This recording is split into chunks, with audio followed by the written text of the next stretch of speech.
Social media like TikTok, Twitter, Facebook, they've become a big part of our lives. And today we're looking at how your economic standing can affect whether or not you're addicted to social media.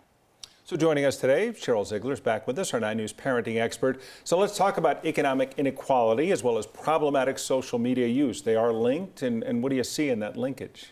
Well, what's really interesting is there's a new study out, international, 40 countries were looked at, thousands of kids, and what they found was that the more economic disparity there was, the less advantaged you are, the more likely you are to actually have problematic social media use, which is the term we're using. Instead of saying addiction yet, we're calling it problematic social media use. Is that an aspect of FOMO, if you will, that fear of missing out, not on what's going on, but of the life that you aspire to or think other people are living?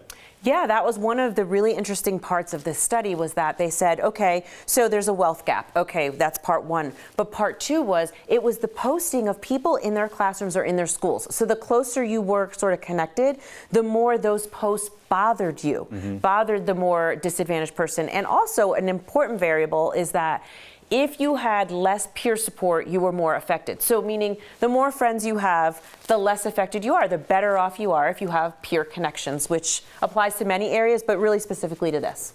So in some cases then this is somebody you know, but not really, and you're looking at their life and you're thinking, wow, even though if you really know someone, you sometimes realize, yeah, that world on social media isn't exactly accurate. Exactly, but the things that kids are posting about are like vacations, or maybe the first car that they got, or what they did over the weekend. And so it's like, if you know them a little bit in a peripheral way, and you're not really in their inner circle, and you have less wealth advantage, it actually affects them more.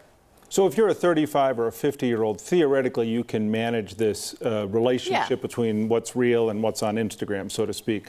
But if you're a 12-year-old, or if you're a 15-year-old, you may not be as well equipped. And I think many 35 and 50-year-olds aren't equipped to do it either. What can you tell someone if you have kids who are going through that?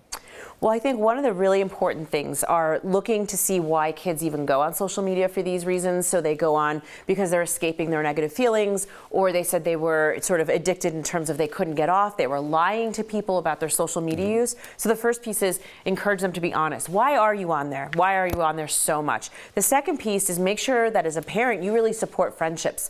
A lot of times it's the first thing to go, right? Like, you did this wrong. You can't go out with your friends. You can't do this. You might want to think twice about that. Keeping kids connected is incredibly important. And the third part is really the schools. This was a very school-focused kind of study. So the schools and educators really addressing economic disparities, addressing the importance of social connections, and also just talking about wealth disparity is found to be really important. Yeah, because that's hard. I mean, and especially if they're internalizing that, and then as a parent, you're trying to explain, well, we can't afford to do this, and it just leads to so many other problems long term. So. Absolutely. So it's something new as we're looking to see the effects of social media. Yeah, it's important. I don't think that anybody had necessarily thought to say, well, what about wealth disparity? And so now that we have this information, hopefully we can all just do a little something to help. Okay, that's important stuff. All right, thank you, Dr. Ziegler. Thank you.